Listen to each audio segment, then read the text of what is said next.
Look. Have you ever noticed how some people can walk into a room, a party, a meeting, even a first date, and within 60 seconds, they already know exactly who in that room is dangerous, who is performing, who is lying, and who is genuinely trustworthy? They don't ask questions. They don't investigate. They simply observe. And by the time everyone else is still shaking hands and making small talk, these people have already made their decisions. That it feels strange. But it's not magic. It's psychology, and here is what makes this uncomfortable. Most people spend their entire lives being read by others, without ever learning to read back.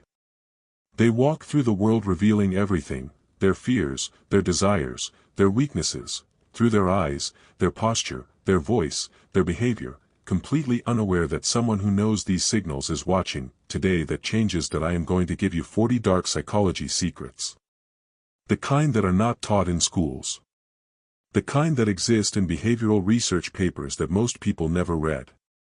The kind that powerful people, negotiators, interrogators, therapists, strategists, use every single day to understand human beings at a level most people don't even know is possible. Think about it. Every person you meet is broadcasting thousands of signals every second. Their micro-expressions. Their posture. The speed at which they speak. The words they choose, and the ones they deliberately avoid. Most people are completely blind to this language. After today, you won't be. I want to be honest with you before we go any further. Some of what I am about to share will make you uncomfortable. You will recognize patterns in people you love. You may recognize patterns in yourself. That is the nature of dark psychology. It holds up a mirror. And not everyone likes what they see. These 40 secrets are organized into 5 layers of human behavior. First, we will decode the face, the most monitored but least understood part of the human body. Second, we will read the body, which tells the truth the face tries to hide. Third, we will decode speech, not just what people say, but what they don't say. Fourth, we will understand behavior, the choices people make when they think no one is watching. And fifth, we will go deep into the psychology itself, the invisible forces that control every human decision. Every single one of these secrets is grounded in real psychology, real research, real human behavior. Let's begin. Secret 1, the micro-expression window. The first idea is this. Before any person can arrange their face into the expression they want you to see, the real emotion flashes across it. Involuntarily. Uncontrollably. For a fraction of a second, between 1/25th and 1/5 of a second. Researchers call this a micro-expression. And it never lies. Paul Ekman, one of the greatest researchers in human emotion, spent decades documenting these flashes and found them to be universal across every culture on Earth. Anger. Fear. Disgust. Contempt. Happiness. Sadness. Surprise. They flash before the mask goes on. If someone tells you they are fine, but in the half second before they smiled you caught a flash of sadness, believe the flash. Not the words. The face is where the truth escapes before the mind can catch it. Secret 2, the eye block second. When a person hears, sees, or thinks about something they find unpleasant or threatening, their eyes attempt to block it out. Not a blink. A slow, deliberate closure, just slightly longer than a normal blink. Sometimes accompanied by a brief downward cast of the eyes. Psychologists call this the eye block. That it is an ancient reflex. The body's attempt to unsee what the mind cannot handle. If you ask someone a question and their eyes close for that extra half second before they answer, the question triggered something. Something uncomfortable. Something they are now managing rather than simply responding to. Pay attention to that pause. Secret 3, the real smile versus the performed smile. Third. A genuine smile uses 2 sets of muscles. The zygomatic major, which pulls the corners of the mouth upward. And the orbicularis oculi, the muscle that surrounds the eye and creates the crinkle at the corners. The crow's feet. The slight narrowing of the eyes. A performed smile. It uses only the mouth. The eyes stay completely still. They stay flat. Lifeless. The technical name for a genuine smile is a Duchenne smile, named after the French neurologist who discovered you cannot voluntarily activate the orbicularis oculi with the same quality as an unconscious, emotion-driven response. Your face knows the difference between a real smile and a polite one. And so can you, once you know what to look for. Always look at the corners of the eyes. Not the teeth. Secret 4, nostril flare. Fourth. This one is almost never discussed. When a person experiences a sudden surge of anger, excitement, or arousal, their nostrils flare. It is an automatic, involuntary biological response, the body rapidly expanding the airways to take in more oxygen. Preparing for action, you cannot consciously control your nostrils in the same way you control your smile. Which means, if you say something to someone, make an offer, issue a challenge, and their nostrils visibly flare, you have just ignited something strong inside them. Whether they show it on their face or not, their body just told you the truth. Secret 5, the lip compress. Fifth. Watch carefully what happens to a person's lips when they hear something they disagree with, but choose not to challenge. The lips press together. Sometimes significantly. Sometimes just slightly. But they compress, pulling inward, flattening, becoming thinner. Think about it. The mouth is the exit point for spoken words. When the mind decides to hold words inside rather than release them, the body responds by physically closing that exit. The lip compress is the body saying, I have something to say. And I am choosing to keep it inside. The next time someone compresses their lips after you speak, they have a reaction. A thought. A disagreement. Something they are choosing not to share with you. And what people choose not to say is often far more important than anything they do.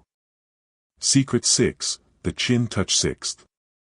Observe where a person's hand goes when they are making a decision. Not just a big decision, any decision. Where to eat. Whether to accept your offer. How to answer your question. In the moment of genuine deliberation, the hand almost inevitably moves toward the chin or jaw. This is a self-stimulation gesture. The light physical sensation grounds the person while the mind works through something complex. If you present someone with an idea and they touch their chin, they are genuinely thinking about it. They are weighing it. Do not speak. Do not rush them. Do not fill the silence. The moment you interrupt that pause, you break their internal process and force them to react rather than decide. Patience in that moment is power. Secret 7, the eyebrow flash. Seventh. In every single culture on Earth, across continents, languages, and histories, humans perform an unconscious eyebrow raise when they recognize and feel positively toward someone. It lasts approximately 1/6 of a second. It is completely involuntary. And it occurs before any conscious greeting begins. This is called the eyebrow flash. And here is the dark psychology secret buried inside it. If you approach someone and their eyebrows do not flash, even slightly, they either did not recognize you, or they feel neutral to negative toward you. Their social performance may be warm. Their words may be friendly. But the eyebrows already told you the truth before the performance began. Secret 8, pupil dilation. Eighth. Your pupils expand when you are interested, attracted, or cognitively engaged. They contract when you feel disgust, fear, or aversion. And you have absolutely zero conscious control over either response. This is why, in dim lighting, negotiations often go better. The naturally dilated pupils of both parties are unconsciously read as interest and engagement. This is why certain products are photographed against black backgrounds. The pupils of the model are larger and unconsciously register as attraction to the viewer. When you are speaking to someone and you notice their pupils slowly expanding, they are genuinely interested. Genuinely engaged. When they contract while the rest of their face performs warmth, something does not match. Trust the pupils. Secret 9, the feet tell the truth. The first idea in this section is the most important one. Remember it above everything else. The feet are the most honest part of the human body. We spend our entire lives managing our faces, our words, our gestures, because we know they are being watched. We almost never think about our feet, and yet the feet always point toward where the person wants to be. Not where they are. Where they want to go. If you are in a conversation and the other person's torso is facing you but their feet are angled toward the door, consciously or not, they want to leave. If their feet are pointed directly toward you, they are genuinely present. Genuinely interested. Always check the feet. The feet are where intention lives. Secret 10, territory claiming second. Dominant people take up space.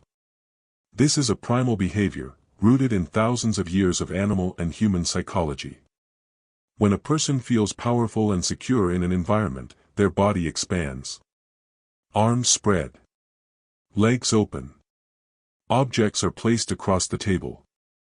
The body claims territory. Conversely, when a person feels threatened, insecure, or submissive, they physically compress. They cross their arms. Pull their feet together. Lower their head. Make themselves smaller.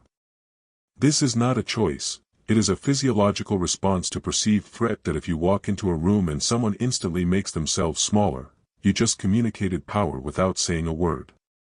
If you want to be perceived as confident, take up your space deliberately. Before you walk into any high-stakes environment, expand your physical presence. Your body chemistry will follow. Secret 11, what the handshake reveals. Third. Before a single word is spoken in a first meeting, the handshake establishes a power dynamic. A dominant person offers their hand palm down. This forces the other person to turn their palm upward, creating a subtle submissive position. An equal handshake is offered palm vertical, neither person above the other. A submissive person offers their hand palm up. Most people have never consciously analyzed a handshake. But the body registers it. The dynamic is set. And in high-stakes environments, job interviews, negotiations, first impressions, those 3 seconds shape the rest of the interaction. Pay attention to what hand you are offering, and what hand you are receiving. Secret 12, mirroring and rapport. Fourth. When two people are in genuine rapport, when they genuinely like, trust, and feel connected to each other, their bodies begin to unconsciously synchronize. Same posture. Same arm position. Same head angle. Same breathing rhythm. The scientific name for this is postural synchrony.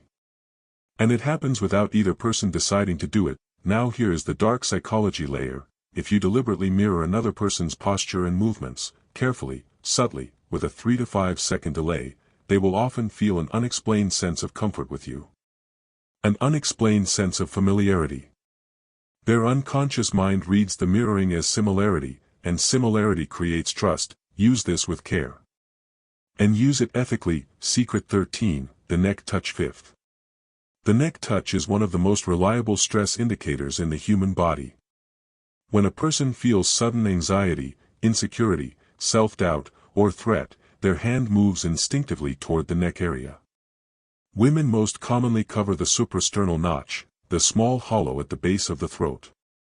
Men typically rub the side of the neck or the back of the neck under the hairline. This gesture activates the carotid baroreceptors, receptors in the carotid artery that, when stimulated, send calming signals to the brain. It is self-soothing at a biological level that if you ask someone a question and their hand moves to their neck before or while answering, something about that question created anxiety. That discomfort is information. What specifically made them uncomfortable? That is what you need to understand. Secret 14, the truth about crossed arms. Sixth. Let me give you a real example. I once watched a business negotiation fall apart completely because one party saw the other's crossed arms and concluded they were closed off, defensive, and uninterested. They escalated. They pushed harder. The other party, who had simply been cold in an air-conditioned room, became genuinely defensive in response to the pressure. The deal died. No. Crossed arms do not always mean defensiveness. They can mean the person is cold. Comfortable. A habitual self-holder. The critical question is not whether the arms are crossed, it is when they crossed. If the arms crossed in direct response to a specific statement or question you made, that is a signal. If the arms have been crossed since before you started speaking, it may mean nothing at all. Context is everything. Secret 15, the head tilt 7th. When a person tilts their head to the side while you are speaking, they are doing something extraordinary. They are exposing the side of their neck, one of the most vulnerable areas of the human body, to you. In the animal kingdom, this is a signal of submission and non-aggression. In human beings, it means the same. I am listening. I feel safe. I trust you. I am not threatened. The moment someone's head goes perfectly level and upright while you speak, something changed. They are no longer simply receiving. They are now evaluating, analyzing, deciding something about you or what you said. If you are making a pitch, sharing something vulnerable, or trying to build trust, watch the head. Its angle tells you where you stand. Secret 16, what people don't say. The first idea here is perhaps the most powerful skill in this entire video. It is not learning what to listen for, it is learning what to notice is absent. When you ask someone a direct question and they answer a slightly different question, that is called a strategic dodge. They have deflected from your exact question and redirected to adjacent ground where they feel safer. Politicians do this constantly. Notice that when asked, "Did you know about this decision?" the response is often, "I think transparency is incredibly important and we are committed to it." That is not an answer. That is a redirection. And the redirection itself is the answer. Because an innocent person with nothing to hide usually just answers the question. Secret 17, qualifier word second. Listen closely for what psychologists call qualifier words, phrases like, honestly, to tell you the truth, I swear, believe me, I'm not lying. Here is the dark psychology secret: a genuinely honest person rarely needs to announce their honesty. They simply speak. The truth requires no introduction. It is the person who precedes their statement with, I swear this is true, who is often, consciously or not, aware that what they are about to say needs extra reinforcement. The announcement of honesty is frequently a compensation for its absence. Think about it. When was the last time you said, honestly, before telling someone the weather outside? Secret 18, speaking speed as emotional data. Third. A person's natural speaking pace shifts with their emotional state. When someone is genuinely recalling a real experience, especially an exciting or significant one, their speech often accelerates naturally. The memory flows. The words follow the emotion. When someone is constructing a story in real time, choosing words carefully, managing details, building a version of events, their speech slows. They need time they don't have in natural conversation, but here is the most revealing version: when someone who is speaking at a normal, comfortable pace suddenly slows down on one specific word, or pauses unusually before one specific phrase, pay close attention to that word. Their mind just flagged it. Something about that specific element required extra management. That is usually where the truth is most carefully being hidden. Secret 19, the pronoun test. Fourth. This one is extraordinary. Psychologist James Pennebaker of the University of Texas conducted landmark research on language and deception and discovered something remarkable. When people are being dishonest about an event they were personally involved in, they unconsciously reduce their use of first-person singular pronouns. Instead of, I went there and I saw this, they begin to say, we went, or, there were people who, or, things happened. They are unconsciously removing themselves from the story, distancing their identity from the deception, without realizing they are doing it. Listen for the I. When someone who should be speaking in first person keeps sliding into third person or collective language, they are unconsciously stepping out of the story. And the reason they are stepping out is because some part of them knows the story is not entirely true. Secret 20, the pause before the answer. Fifth. A truthful answer to a simple factual question is retrieved from memory. It does not need to be built. It simply needs to be recalled. And recall happens fast. Ask someone what they had for breakfast this morning and the answer is immediate, because it's just a fact from memory, but a story being constructed in real time requires cognitive work. It requires decisions. Which details to include? Which to omit. How to frame it. What to say about what was not said. That if you ask someone something factually simple, "Where were you Tuesday evening?" and there is a significant, unusual pause before the answer arrives, that pause is not recall time. It is construction time. And the fact that construction is happening tells you something important.